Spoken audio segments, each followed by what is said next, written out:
It's time for another update. Let's see, I think this is number 3 in year number 13. My friends, year number 13, I feel like 12 and 13 have been really good. This last year I think was better than this year, but it's been really good. And not that I feel like I'm just now finding my footing as a homeschool parent, because that's a long time, but I feel like I've, now that we've moved completely out of elementary, I just feel like this is where I am. I'm a good parent, homeschool parent, to these older ages. And I know a lot of parents, these years, or dread these years, I should say, and they just want to go straight. They want to put their kids in high school because they think it's going to be too much work or too hard, or they won't enjoy it. I absolutely love it. And every family's different, so I'm not making that as a condemnation statement. It's just, I love them. I love these years. And so if your kids are on the younger side and you are looking ahead to middle school and high school and hearing people with horror stories and dread, it doesn't have to be that way. If you've never watched one of my updates, I start out with our together work, talk about my youngest, who's in 6th grade, my next kiddo, 8th grade, and then my daughter. My daughter is a senior, and for her high school updates, every semester I do a longer update. So I'll talk a little bit about here, but look in the spring for a longer update. And then I recently had someone ask me if I plan to do any updates about her school or her once she's gone off to college, which I'm still in denial about, but yes, I do. Obviously, since she won't be here, I can't share, as much, but I do, especially by the end of her freshman year, I would love to sit down with her and chat with her about her experience transitioning to college, advice she'd give, that sort of thing. So, yes, we will. Anyway, this update. If you watched my last one, when I was planning out my notes for the video, I realized that we hadn't really done any writing this year because I just hadn't written it down to do. So this last 9 weeks, we've been a lot better about getting writing done, which has been obviously good. We've been primarily using Don't Forget to Write, and I also just started Kilgallen's, I think that's a pronunciation of it, sentences for middle schoolers with Ben. He was doing analytical grammar, but I'll go ahead and do it now. I was going to say I should do it when I update him, but I paused his analytical grammar so that we could focus on really strong sentences, and then we'll come back and do analytical grammar. Anyway, so that's the big thing with writing, with our together work, has been our writing. We have not had a morning unit together right now. I'm not sure what happened, but we haven't done one. So I would like to sneak one more in this school year. So I'll try to do that. This school year has been a lot of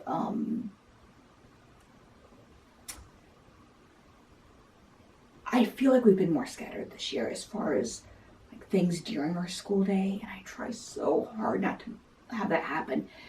But this year we've had a lot more of it. This 9 weeks my husband is over in Europe with the Ukraine situation, which really threw a number on it. Like, it was a very quick mobilization. And we went from, he was on alert, to you guys won't be going, to get ready ASAP. And so that really threw a number of, like, as we all adjusted and whatever. So we're finding our footing, we're doing well, but it's meant just a lot of weirdness. Is that sometimes we do some school in the evening, Yeah, we have a lot more flexibility of like weaving our homeschool stuff into our full day. So we'll do some of the reading, some story of science. We've been reading some Sherlock Holmes, that kind of stuff later into the evening than what we usually do. That kind of thing. So it's all been good. It really is. We are doing fine. But it it kind of took us all by surprise. Anyway, on to Matthew. He this year has been doing physics, and we started off with Mr. Q's physics and quickly realized that like it was going to be nowhere near enough for him. It's a great book, but Matthew, it's hard. I don't know. It feels to me like he knows more physics than an average level 6th grader. He also really, really likes, like, he's not interested a whole lot in kind of your basic physics as far as like momentum and those ideas. Like he likes that information, he knows it, but he really loves like, I can't even think what the term is, but like studying like atoms and theoretical physics and astrophysics and just like these concepts that finding that at a level for his age is not easy. So physics this year has been a challenge to satiate his need for, he wants a challenge. He wants the concepts to be hard to understand. He is not my kid when it comes to physics. My husband is an engineer. That's what his degree was in, and enjoys physics. So I'm just thinking he just got it from there. I don't know, but he loves it. We have been using some CPO, which we used way back when Elizabeth was in middle school. And that's been working some. We've also used some of the Mel Science kits. We have one more of those, and I'm going to do an unboxing and demonstration video for you. But that probably won't be out until summer, so don't look for it anytime soon. And he's enjoyed those well enough. We've been watching some great courses, which is now called Wondrium. So he does some of those. It has been hard, and a lot of times it's like a week or two at a time that I plan. Right now he wants to learn about ballistics, so we've been working through that. But a lot of it is just, it is hard to satisfy this kid with physics. So yeah, it's been good. Like I love watching him, like his mind expand and the challenge. But as his mom, as homeschool mom, it's been a lot. So that's his physics. Language mechanic update. I shared this back, I think it was last summer. And when I got it from him, it's by Critical Thinking Company. I really like the book a lot, but not for him. What I'm finding is that he could use a much more straightforward approach to grammar, because the language mechanic will give you, like, it starts off, whatever the concept is, they show the error. So if you wrote the sentence with the error in it, what the reader might hear and think it's saying, what you're saying, and then what you actually meant to say, so they would write it correctly.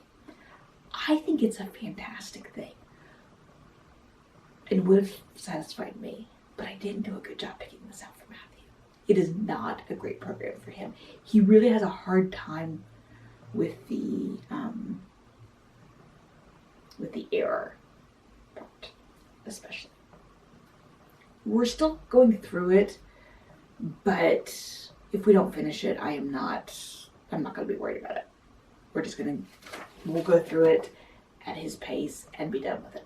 We are using Editor-in-Chief, the app version by Critical Thinking Company, and that is going very well for him. But Language Mechanic is not a great fit. I will do a video of it because I think it's a really good program. if you have the right kid. And he's not the right kid. Ben is my 8th grader.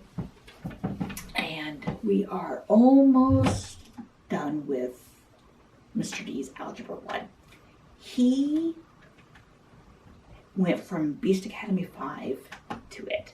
There was a short span of time last spring where, he finished Beast Academy 5D in like March maybe. And so a little bit of time we used Jacob's Algebra as a filler, but more just a time filler than like learning anything or solidifying. So he went from Beast Academy 5 to Mr. D's Algebra, and it has been a seamless transition. I wondered if we should do pre-algebra first, but we didn't. It was great. So he's almost done with it. He's in halfway through chapter 10, and then he's got 11 and 12. And it's going well. Mr. D's has been very good, and I will do a video about this one as well. I've got a lot of new curriculum this year that we've used, so I've got a lot of spotlight videos to do for it. Mr. D's is, if you don't know, there is a self-paced version, which is what we're using. They also have a live version. But self-paced version, every lesson has a video, some coursework. There's not a lot of repetition. So if you have a student who needs a lot of repetition of problems, this is not going to be the one for them. Ben does not. That's why we used Beast, because he didn't. He learned a concept. Once he had learned it, he was ready to move on. So that's been good for him. And then there's a short quiz, like a 5-question quiz from that section. It is a fantastic program. He really likes it. He likes Mr. D. He likes his teaching. But it's been it's not been bad. Like the struggle. Like he's really had to apply himself, watch video, rewind the video. There's been lots of times when he's had to do that, which has been a very different. Like with Beast, we did Beast all together in our homeschool through, at least through elementary school. It's a mom subject. I have taught them all because I think it's that important that they have a solid foundation, that I need to make to be right there, making sure they do it. So with Mr. D, he's been doing it himself, which has been really good for him. But when there comes a problem, it gets a little more difficult for me to help him because I don't know the way they've taught it. I really wish that there was like a parent cheat sheet type of thing that like, here's what your student's learning in this section. Here's an example problem with work out. They do give the answers to everything, but I still wish there was just a little bit of like parent teaching. And I said this about when Elizabeth transitioned to an online math class too. Like, I just wish there was a little more. Because yes, he can get help from Mr. D, but in the moment, it's been on me. Also this year, Elizabeth's helped a lot. Since she hasn't taken a full load of classes this year, it's been easy for her to come down and help in when he can. She enjoys math, so it's been fine, but it's been a little more work on me than what I expect, because I did expect to do work. It's more like me figuring out how to help him. That's been a little more difficult, but I enjoy it. It's been good. He's really excelled in learning all those skills that he needs to be able to even take an online class. Not just the math skills, but the staying on top of it, the rewinding when you get stuck, searching out help, that kind of thing. Which I think is one of the most important things about like learning as they transition in middle school and high school. Learning those other skills that they're going to need when they're furthering their education out of high school. For literature this year, we have been working through the Great American Read List from PBS. We don't do book reports or quizzes, that kind of thing, through middle school. Like I don't want reading to be about that. I want it about like enjoying good literature. So he's been reading through the list. I just let him pick. When he finishes with one, we choose another one, and we go from there. It's forced him to read some books that he probably wouldn't have chosen otherwise, not because they were bad or outside of his preferences. He just probably wouldn't have stumbled upon them. But it's been fun. That's a free list, so I will link. I will try to remember to link it down below. And one last thing with Matthew's writing, we are starting Night Zookeeper, and I don't really have an opinion yet, so I'm not gonna share one. But do watch. We will have some updates here and there. I'll post some updates over on Facebook, and then I will do a review video further along. I'm always hesitant when it comes to those online programs that have a lot of entertainment in it. Is it really going to progress them, or is it more of just making it enjoyable? I think there's a strong benefit in making writing enjoyable. As you know, that's one reason why we use Don't Forget to Write. I think there's real value in that.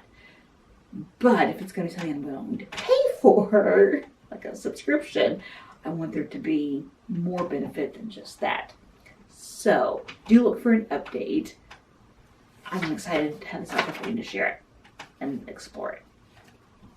Now, Elizabeth, she has, well, depending on how focused she stays, she has about 2 more weeks of physics. She finished her writing course through Arizona State. And again, I'll do a spotlight video on that. I need to think through what I want to say about it. There's been good and bad. The good is that it's $25 for your student to take the course. It's all online. If you want to get it for college credit, it's $400, and you can decide that within a year of starting it. Beyond that, I'm not sure what I want to say about it yet. There were some really good things about it, but there were some not so great things either. So she finished that a couple of weeks ago, and then she's almost finished with her physics course. We started out the year using Conceptual Physics, which is a fantastic book, but it was not a great fit for her. And she dug in her heels and was like, no, we're going to do this. She wanted, way back at the beginning, before the school year started, I wanted to do a combination of crash course and great courses, plus a physics lab through Well Trained Mind Academy, which I have a video about. She's like, no, I think I want a textbook. I'm like, okay, but that's not her strongest way of learning. But she wanted it, so we found Conceptual Physics. And I thought that would be a better one because, as I understood it, it emphasized more like real life use of it, I guess, is the way to say it. But it was not a great fit. And she kept saying, no, I'm going to catch up, I'm going to do it. And I let it go on too long before I finally said, nope, we're done. So we went and grabbed the Crash Course Physics. I grabbed some worksheets from Teachers Pay Teachers. We grabbed a few various lectures from Wondrium. And that's what she's doing. We skipped some of the Crash Course videos because she'd already done it in her other part of the first part of physics. But I really wish that we had just gone with Crash Course, Wondrium, and the physics lab. There would have been needed to be more of Wondrium or more something, because that would, like Crash Course and the lab would not, plus what we were doing, wouldn't have been enough to constitute a credit, but at the very least, I think she would have had a better understanding. If there are any curricula that I've talked about this year that you want to make sure I do an update on, spotlight on, please let me know down below. And I will be sure to get that done, or put on the list at least. Like I said, I've got a lot of new things this year, so I've got a lot that I want to share with you. I will see you in the next video.